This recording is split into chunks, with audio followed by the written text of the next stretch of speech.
Welcome to the next Nix Hour. We have a question in the channel today. If you have a question yourself, please join the meeting. You can ask it in voice chat or the chat itself.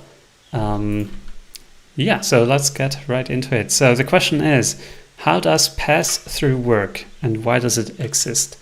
So passthru is a Nix packages feature. Let me go to the Nix packages manual, where it should be hopefully documented to some degree. Passthru. Yeah, it's spelled not entirely right. Passthru. Attribute sec, no arbitrary values. Right, okay, it does have some documentation here, that's good. So values inside are not passed to the builder. You can change them without triggering a rebuild. That is really the main reason it exists. And let's just try to make an example of this. I'm going to go into Nix Hour. I'm going to make sure, or hopefully I won't forget to commit this later so you can check out the code yourself. So I'm going to create a default.nix. I'm still not really using flakes here, but it's fairly simple like this. So packages, let's create a package using runCommand, one of the simplest ways to create one. Let's call this test. runCommand takes 3 arguments. The second one here would be the standard env.make derivation attributes, where you could pass like environment variables, build inputs, dependencies. But the last argument here is a string. Let me increase the size a bit. It's a string where you can pass the command that should be run. And so let's just create a simple one. Let's do touch out. Script needs to at least create the out directory stored in the out environment variable. Yeah, let's not go into outputs much further. So this works, a very simple derivation. All right, so this works. But now let's say we want to propagate some information along with this. So let's, for example, say there is a, let's say we make a directory in the output, and then let's say echo foo to out foo. So we have this file foo in the output. Now we want to kind of signal what the file name of that is. Now a kind of easy way we could do this is using just // overrides the resulting attribute set with more attributes. And so this already returns a derivation in quotes, which is on the Nix language level, it's just an attribute set really. We could also go into here and do like a nix-instantiate eval this file. Yeah, like this. Okay, it's prints a lot of things, but this is an attribute set really, but with a lot of attributes. And actually some of these are already evaluated, so it's a bit hard to see. Maybe we could do it like this. Let's say this is the result.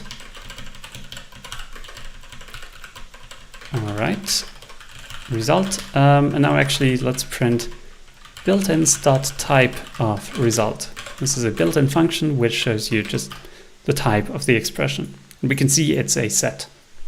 Set is it's a bit legacy. It's not typically you call that an attribute set, or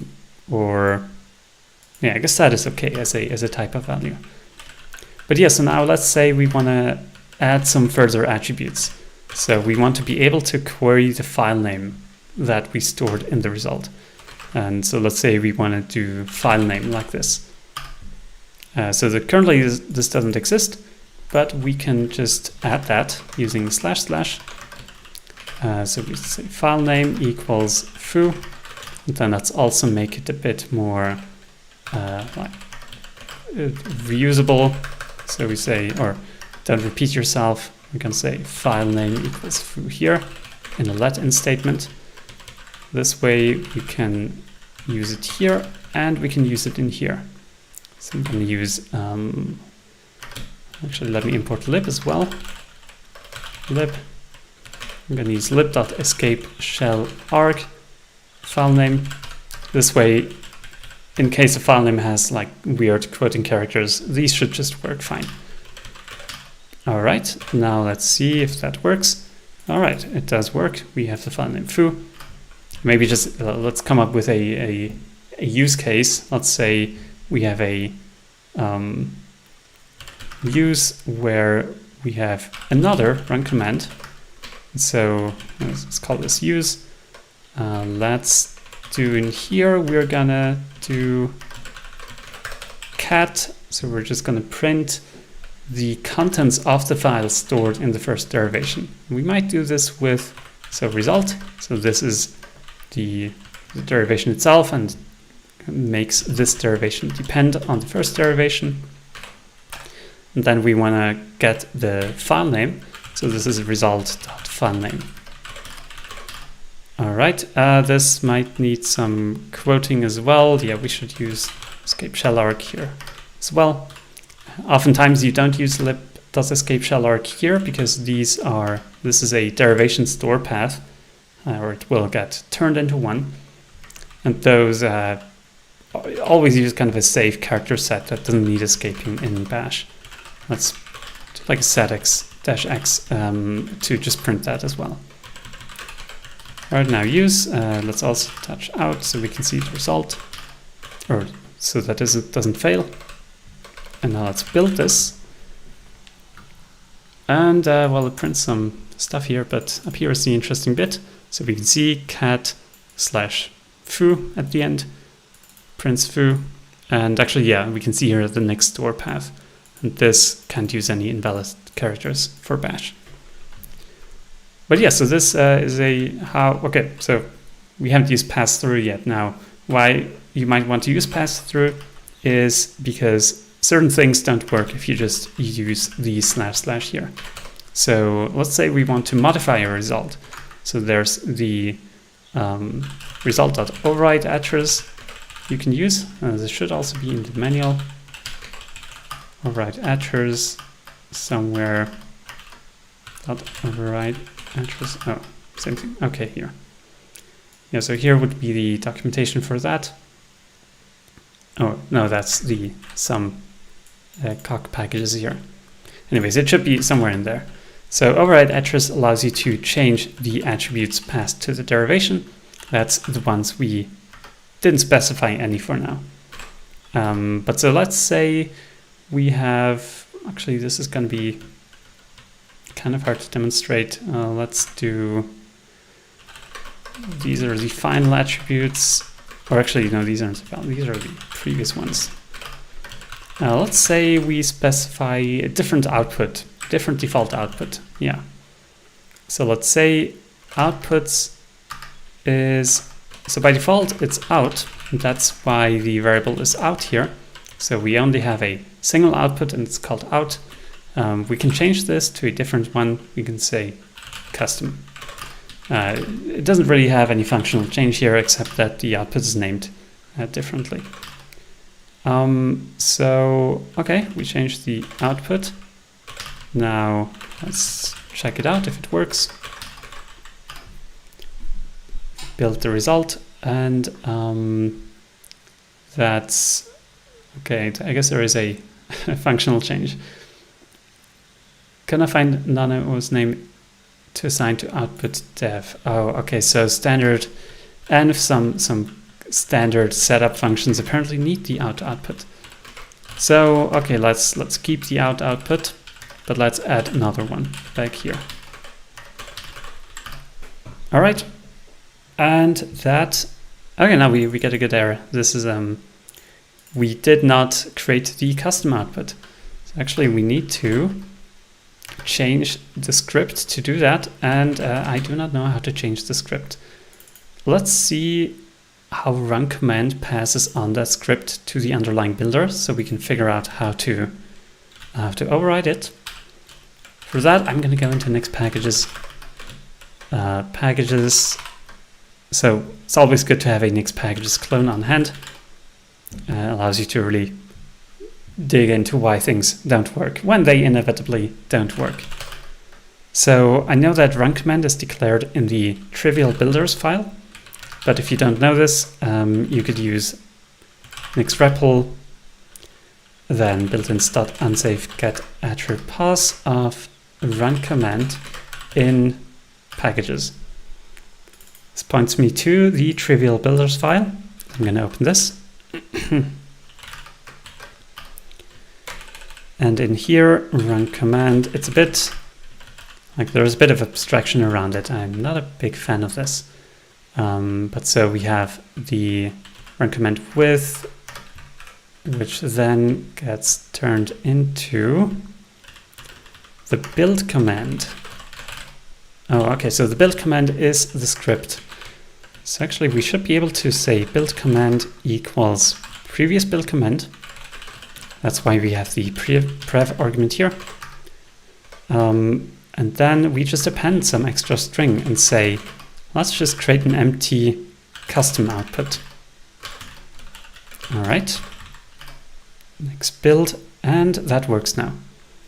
And we could also do prev.outputs. Actually, this might not work. There's separate, like different ways sometimes how these, yeah, this doesn't work. The outputs doesn't exist as an attribute. It's kind of an implicit default, kind of hard to explain. But yeah, so this works, okay. But if we try to do the result, to use the result here, it won't work. The attribute file name went missing. And so, yeah, so if you do these override functions, override attrs, there's also .override.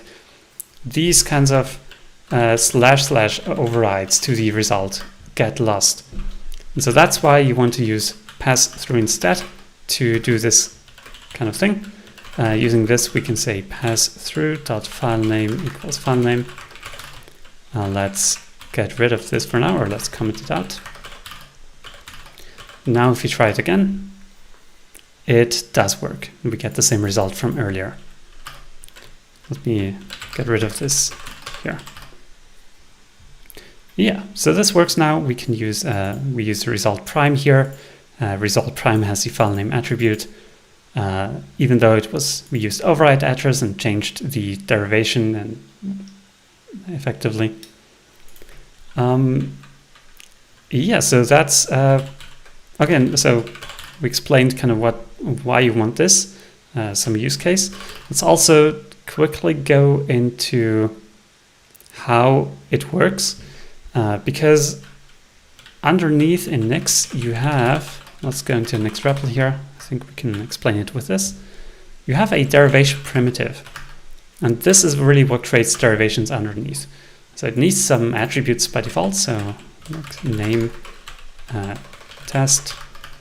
It needs required attribute builder is missing. This is an attribute to something that can build stuff. Kind of a hack to just use bin shell. In Nix packages, you have the entire like standard environment bootstrap, which builds binaries from like a very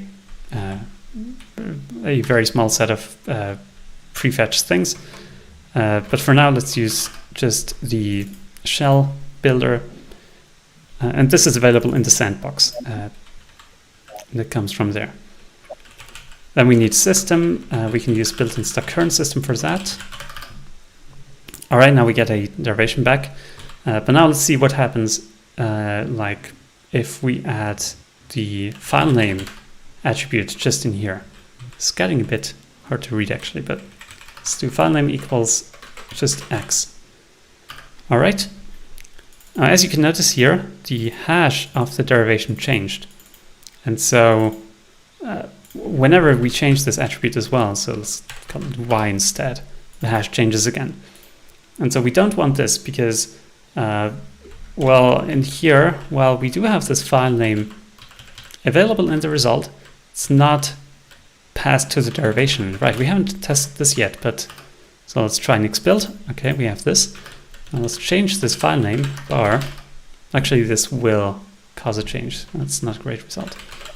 Let's use result prime here. Okay, so let's build this. We notice, okay, it's this one, NK1 at the start. Let's change it to foo again. Oh, it actually does change. This should not. Oh, no, that makes sense. The file name is actually used in the derivation. So let's do something else. Let's use not used by DRV. And this is a not used by DRV, and then we say not used by DRV up here. And this is well, we don't do that. We can do not used. Okay. Next build. Okay, hash is ky5, not used prime ky5. So the hash does not change when we change pass-through attributes. And so this is useful when, right, these don't necessarily need to influence the result. But also if you want to do things like functions in here. So we might have a function that says, okay, do, I don't know, x plus 1. And now we can still evaluate this. The derivation didn't change, but you can also do right, result dot not used by DRV, and then 10. Let's do evaluation, and we can see we can call the function. This wouldn't work as a like derivation attribute. But yeah, so just going back to how it works underneath. So passing these attributes to the underlying derivation call changes the derivation. So underneath, what it does is it does not pass them to the derivation. Instead, it just uses the / underneath to do this. Okay. But now we also need a way to change this, to make sure this is included again when you do like an override thing. But that you can do that using like some variables, some fixed points, stuff like that. Yeah, so that's kind of what it does underneath with these pass-through attributes. This is in comparison to, right, if we don't use pass-through here, yeah, let's try this as well. Say we just pass this directly to the derivation. And by default, all of these attributes get used as environment variables in the builder. So if we try this, build, and let's use result prime. Okay, or we can use result itself. So this doesn't work because we cannot turn a function into a string, into an environment variable. And if you just do it like this, actually this is used by the derivation used by derv foo. That works. Yep. And then we can use this as an environment variable in here. So actually, an alternative way of achieving this is to say file name equals file name. All right, so we propagate the variable file name into the builder as an environment variable. And then in here, instead of interpolating a string using nix, we can just interpolate a bash, the environment variable in bash now. So this should achieve the same thing. Yeah, it still works. But yeah, this then influences the derivation, as we could also see that before. Like all of these environment variables need the environment. All right, let me catch back a bit on chat. Pass-through is right. It's pass-through spelling. It's unexpected change really give with a variable.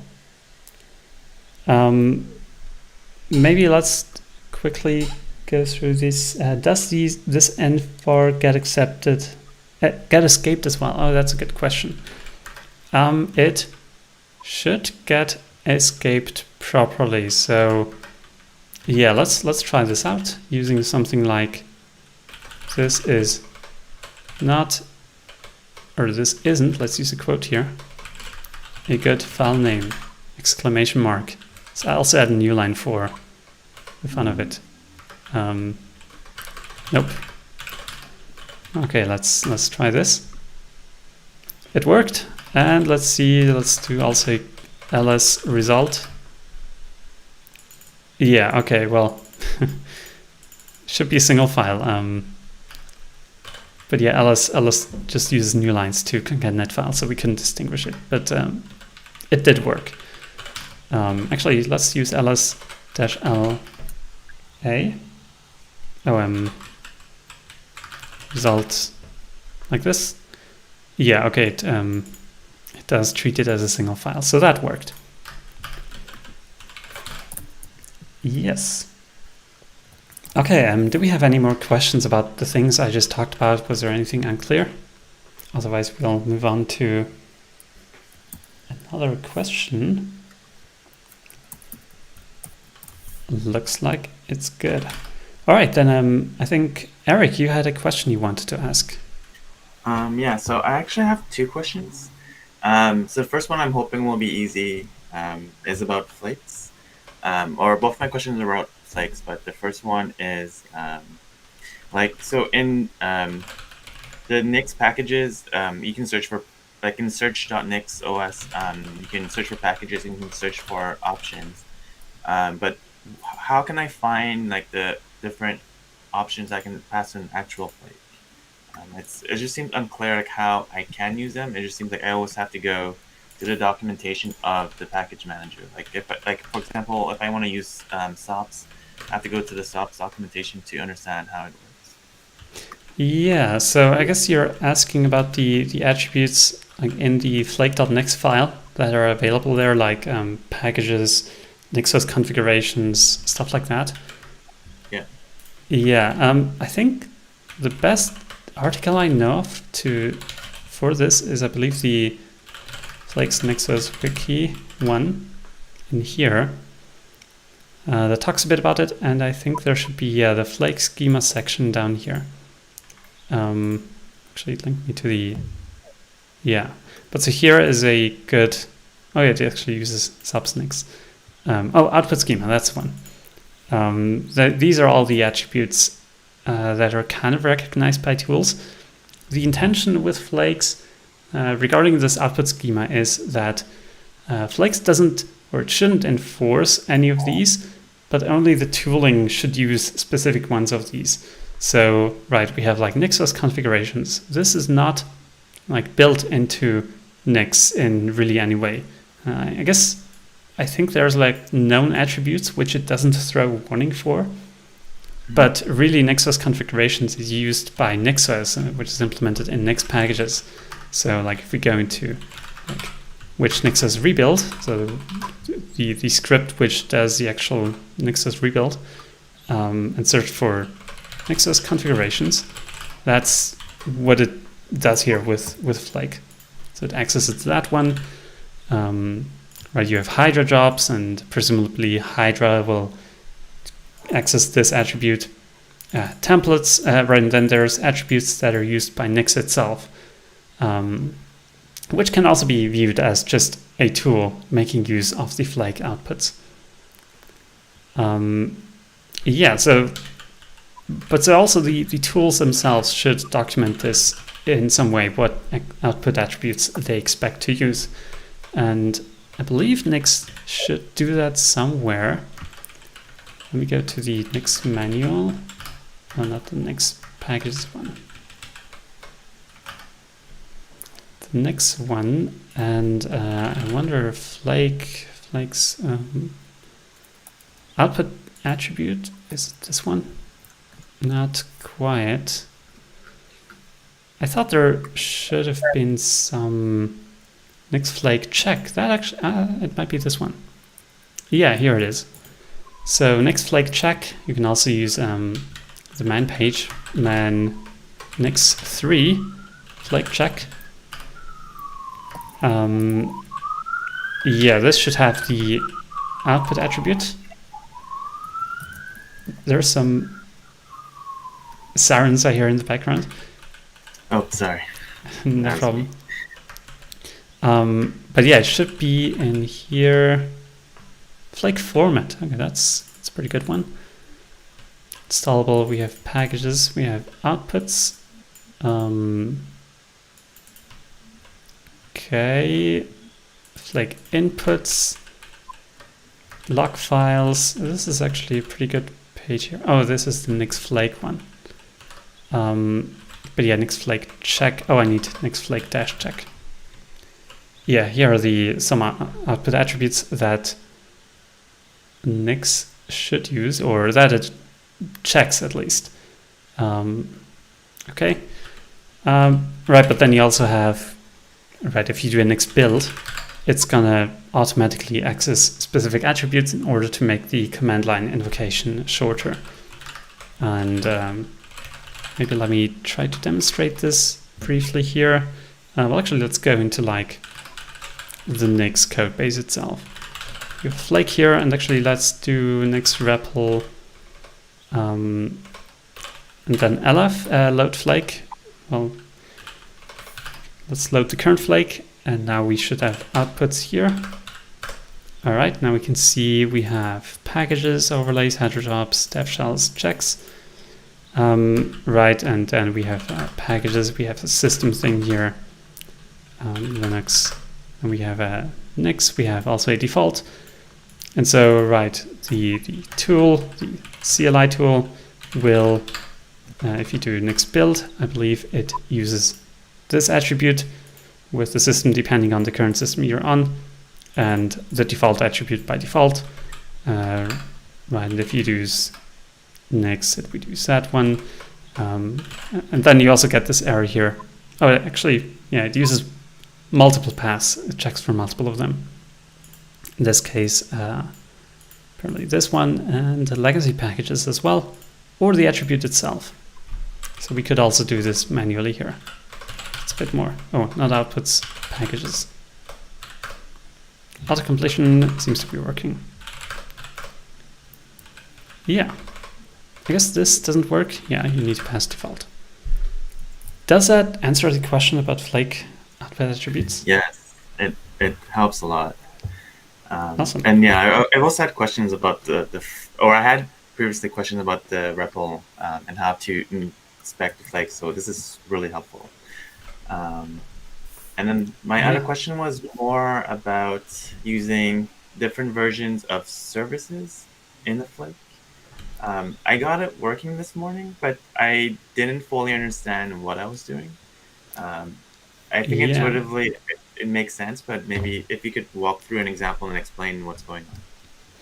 So are you talking about a Nexus configuration and you want to use like stable Nix packages and an unstable one and use services from both versions?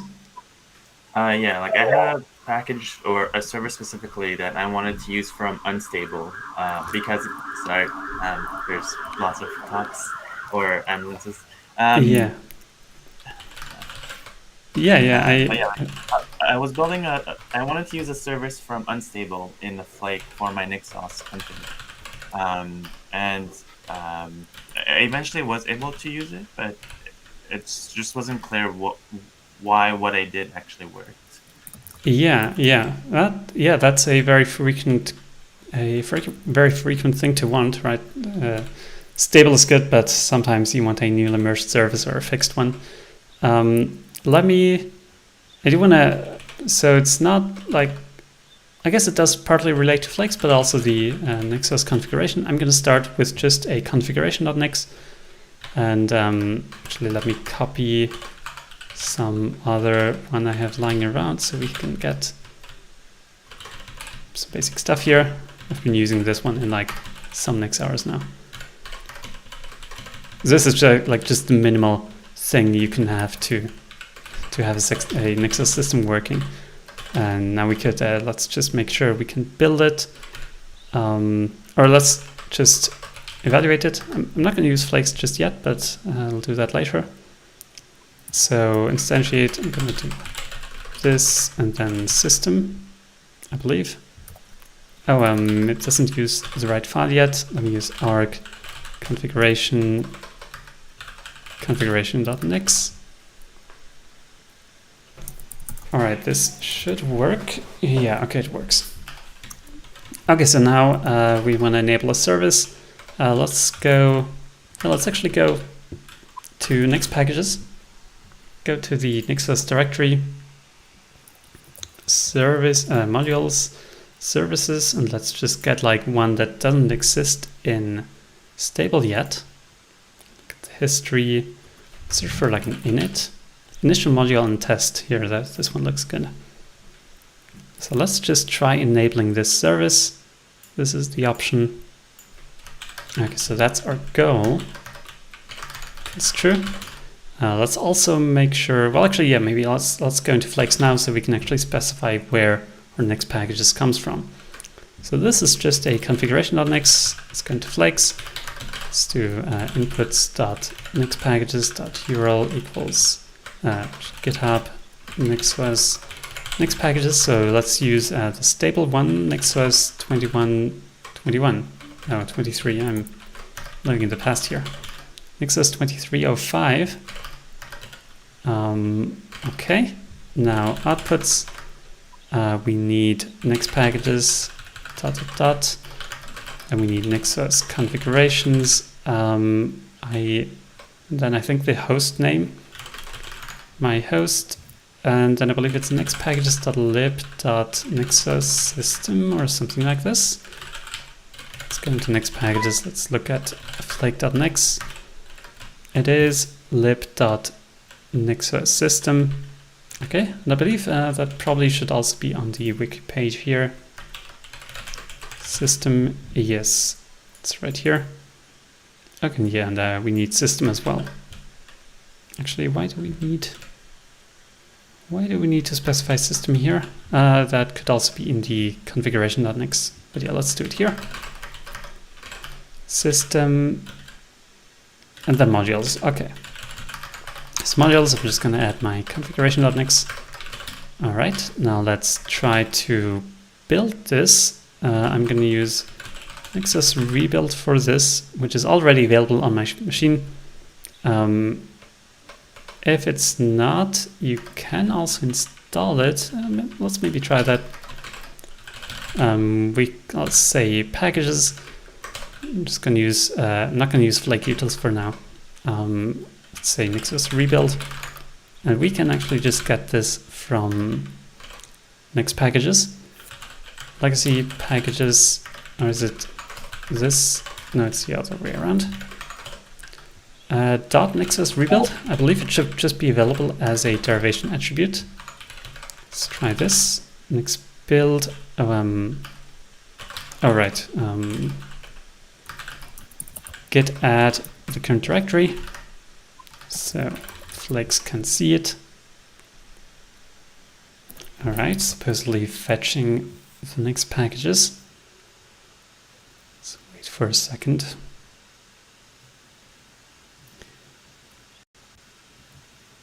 Yes, it's unpacking. And there it is. All right, yeah, we don't have a default attribute. We need to build the nixos rebuild one. Oh, that's a Vim thing.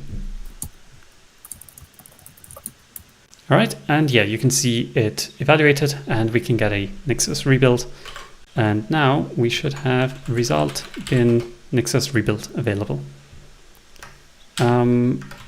All right, and actually, can we? Yeah, this could be.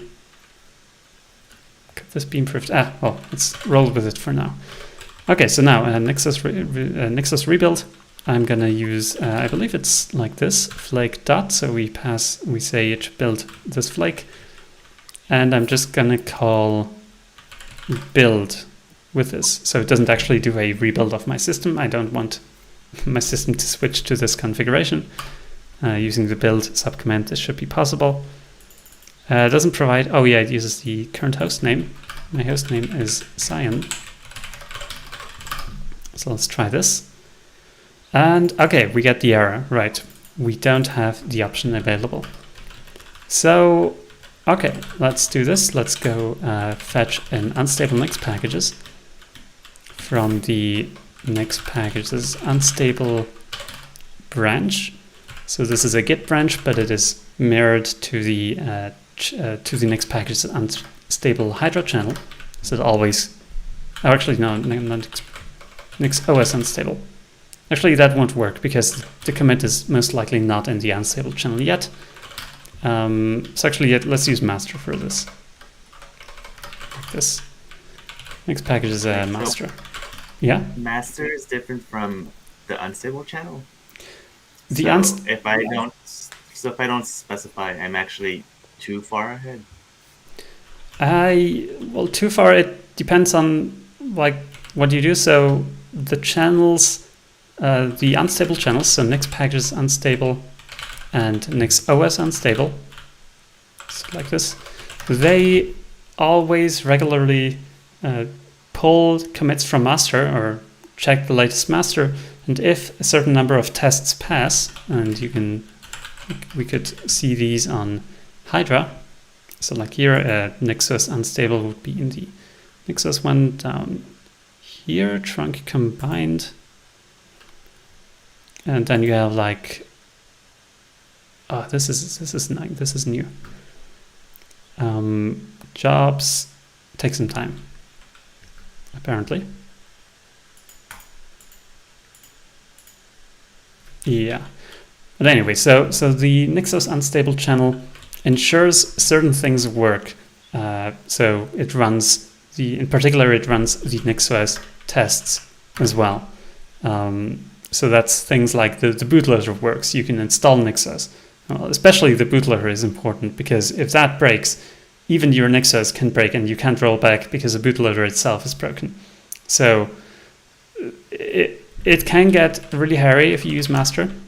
I can't remember it actually happening, but the chance exists for it to just completely break your system. So that's why yeah, so that's why you might want to use nixos unstable. Usually, so you can check status.nixos.org to see the status of these channels. So we can see nixos unstable is currently last updated 19 hours ago to this commit. So you can kind of figure out if the changes you want are already available here. And there's also a useful third-party website, nixpkgs. Interesting one here, where you can enter a PR number. So yeah, we could actually go in here. So this is the commit. We can get to the PR back in here. Okay, PR number, I'm gonna enter it here. And we can see it is not in the unstable channel yet, or the Nix packages unstable one. But if we were to go back here to the commit history and go back like 5 days ago or so, init module go, yeah, let's also use this one as an example. This PR could have copied the number. Oh, this one. And this one is available in nixos-unstable.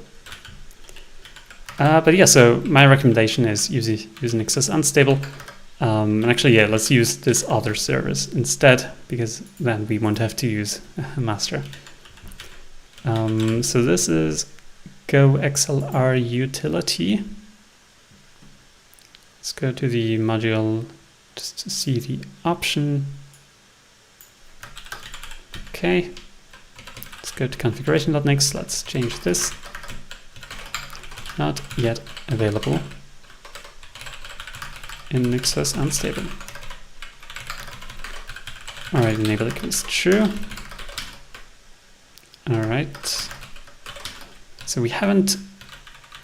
Let's just verify this still breaks. Yeah, so the option doesn't exist. Okay, so we're gonna add nix packages unstable. We could also call this nixos unstable, doesn't really matter. Yeah, let's do that. Nixos unstable.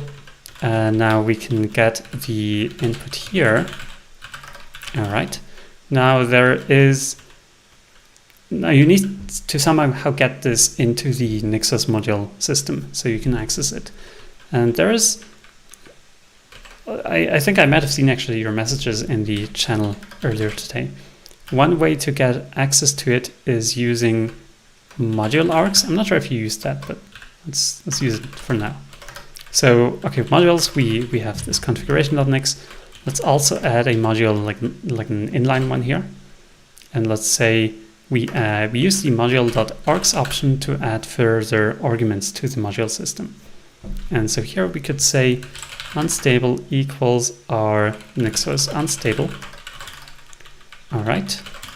And now we should be able to use this as an argument in configuration.nix. So we should be able to add unstable up here, ... and do an import based on that. So imports equals this. It's unstable, and now this is the, so it's both an attribute set, but also a path. But let's just really briefly do this here. You can have a value equals an attribute set, so x equals 10, but also a string by using the either, well, let's use outpath. It's very standard string. And now you can use it as an attribute, so you can access x, but you can also use it like as a string value, like this. Or toString also works. Or in this case, we have a path. So you might be, outpath is actually, well, it could be a next door path, which could be achieved by like interpolating a path. Let's do like, well, not sure where am I. Nix Hour 41. Let's do this. Okay, so value dot and then toString value. That's just the path itself, but then you can interpolate that. You get the imported path, and then you can also append things. Actually, yeah, this is a bit interesting. So if you have a path value, so this output here is a path. Let's check with typeof value.outpath. It's a path. Paths are a bit special if you use them as strings. On one hand, there's toString, which turns it into a string itself, just like the string value of the absolute path. So we can also check built-in typeof. This has become a string. All right. But the other way of using paths is using interpolation. Let's actually get rid of this indirection here. This is a bit hard to keep track of.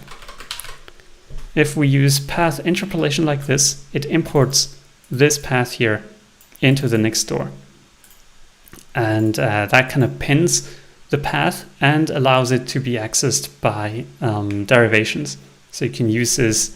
Right? That's why you can just interpolate paths like this in derivations, and it just magically works. But let's say we have a path like this, Hour 41. Or let's say, right, we have Nix Hour as a path. If we import this in, or if we interpolate this, it will import the entire directory. So this now has all of this crap in here. So to not have that, we can append our path with like a subdirectory if we only want to import a subdirectory.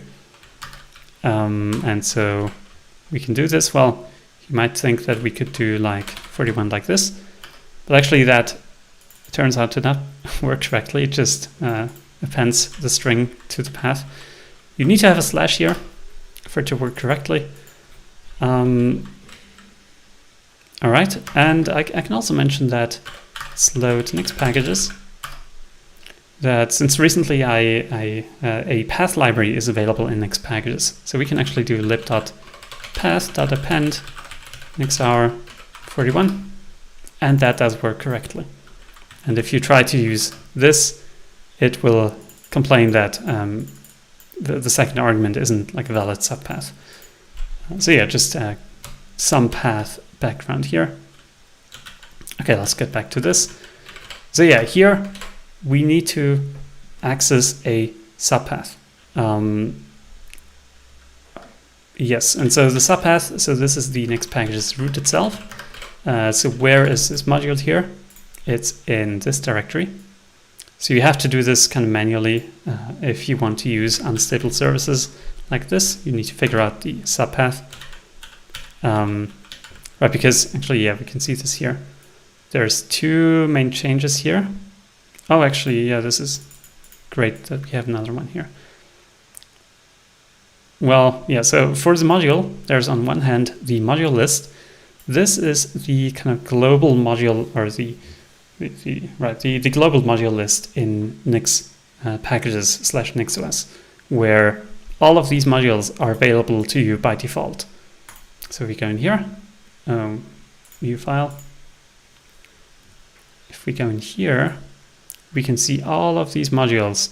So this is why you never need to like import any modules manually when you use stable nixos. And yeah, so the PR here adds it to the list and it adds the module itself. But if we're using it from unstable, we don't have this updated module list. And so we need to manually kind of point out to the Nixos module system that yes, you need to also import this one. So yeah, that's what we're going to do here. So again, we need to add a slash here. Otherwise, well, actually, let's try, see what happens if we don't do that. Rebuild, and it should probably complain, well, it's going to fetch the unstable channel, but it should complain that the file doesn't exist, and it will have some Nixos path in there.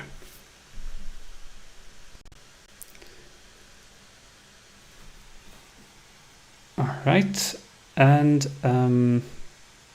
infinite recursion encounter. Okay, we got the other error that I was expecting first. But let's just fix this here. This wouldn't work without the slash. So yeah, the infinite recursion error, that's one of the most common ones when you try to do something like this. And so the problem here is that this can be defined, this argument here can be defined by any module. So we can also do this in here. We can say module.args.foo equals 10, and this would work. We could access foo, and yeah, let's do this for now. Let's get rid of the unstable one, and let's just do a.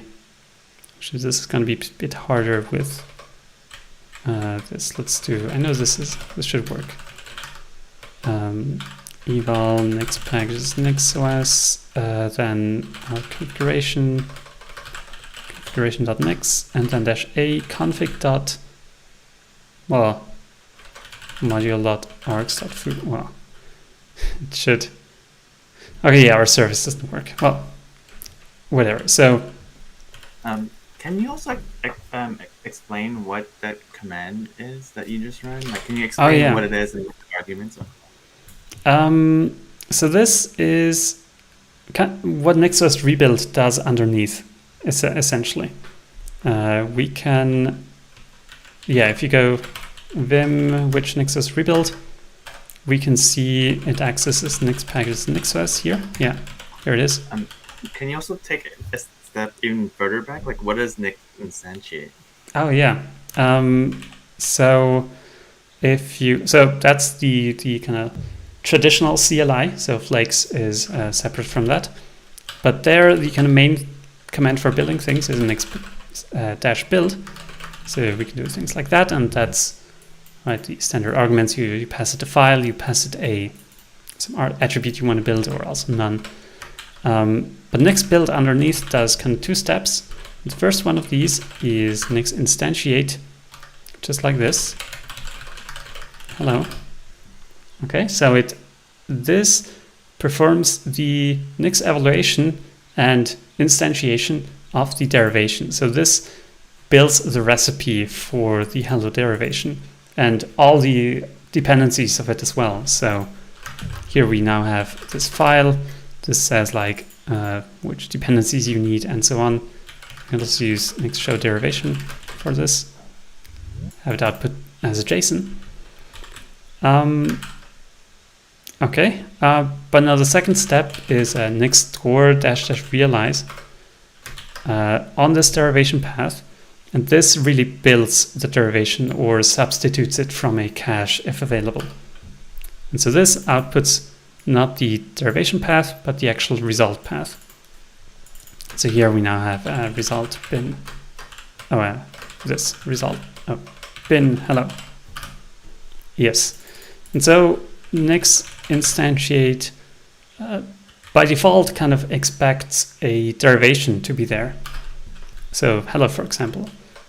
But it doesn't work for non-derivations. So let's say hello dot I don't know, meta. So the meta attributes from hello, which are, by the way, very similar to passthru. So here we don't get any output. I guess it like sees an attribute, tries to recurse into it, and does some stuff with it. But if we want to actually just evaluate Nix without having derivations, we can use --eval. So this will actually show us the result of that. And then the new CLI, that's just nix-eval. So I think it's great that this was shortened. And I think we can even do the same thing here. Hello.meta. Yes. There is a difference with new CLI, which is why I tend to not use it for this. It's stricter. So we can see, instead of having these unevaluated pieces of code here, it's possible because Nix is a lazy language, it recurses into the entire thing. And you sometimes don't really want that. And there's no way to turn this off, as far as I know. There's an issue in the Nix repository somewhere about this. With nix-instantiate, it doesn't do that. And you can opt into strict evaluation with --strict. This gives you the same behavior then. Yeah, so nix-instantiate eval and --strict are some of my most commonly used things to like look into Nix evaluation and see what's really going on. All right, thank you. Yeah. Oh, and right then you can also look at the you can pass in arguments to the Nix evaluation, like to the top level expression using --arg, and yeah, we saw -a already. But yeah, so unstable. So this, okay, right. I wanted to mention like why this doesn't work. We get infinite recursion. That's because every module could be setting this unstable argument, including the module we import itself here. So the Nixos module system needs to go into all the modules and figure out what is the final value of the argument here. And it can't do that because to figure out what the final argument should be, it needs to evaluate the argument itself. So that's really where the recursion comes from.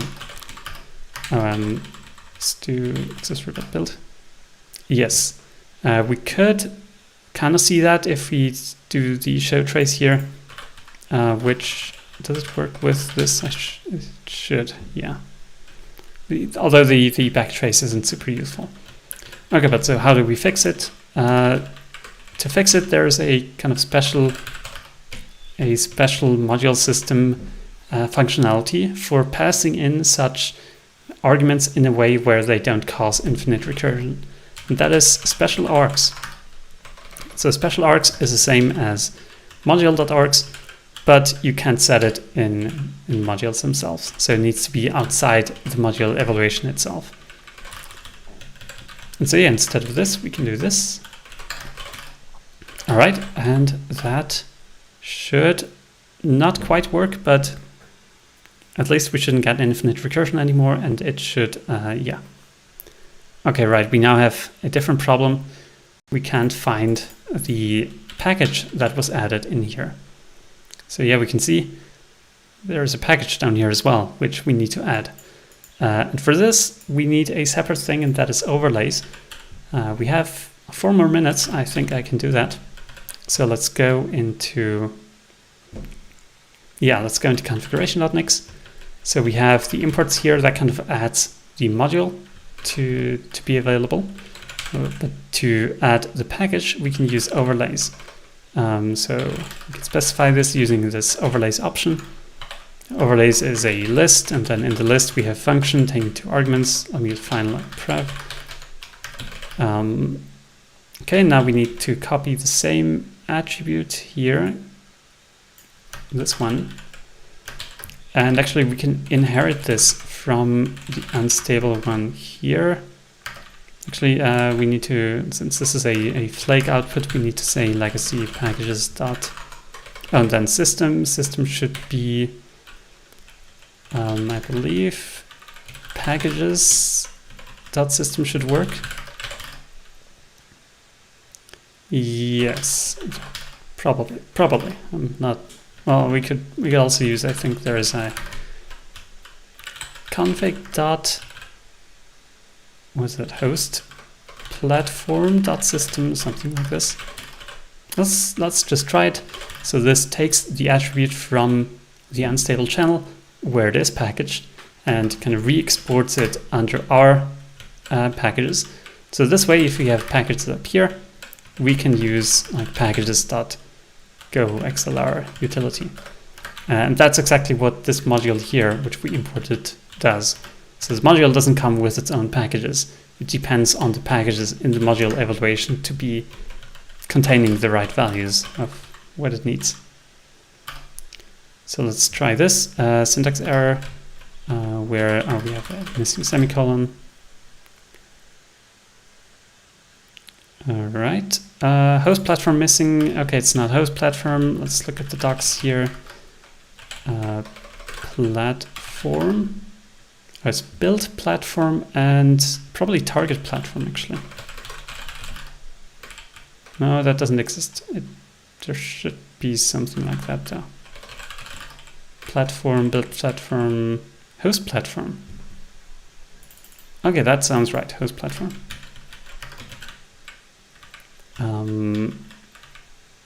Config. Oh, it's nixpkgs.host platform. Okay. And let's see. We have the option host platform is used but not defined. Oh, okay. Let's give up on the host platform thing. Let's just use packages.system, which is not super accurate because it doesn't say if it is a host or is a build platform, but usually it's the right one. All right. And it builds. Awesome. So that should work here. We can also see at some point we should be able to see the build for the systemd service, which should then be able to use the dependency we specified for it. Yeah, I don't think we need to wait for this. Yes. But so yeah, this is how you do it. This you might have to, well, this works. So you need the module, you need to put the module into the namespace, you need an overlay to do the same for the package, and then you need the specialArgs in the call to nixos system to make it not give infinite recursion. Yeah, that's really helpful because I think I was passing it in the first way through module-args. I didn't understand the specialArgs, but from this makes a lot of sense why I was getting infinite recursion, why it wasn't working, and why I kind of bypassed it. I see it in a lot of flakes for the outputs. You can add an at inputs, or inputs at to kind of concatenate, I think is my understanding. And then I just pass the inputs into my flake and or my configuration. Yeah, that's I think that's a good convention, right? Like this, or you can also use inherit, right like this, and then we could just do inputs and inputs.unstable and inputs.unstable here. And this should also work. Oh right, it's not unstable, it's nixos-unstable. Yeah, that should also work. I would recommend this. That way you don't have to add each of the individual arguments.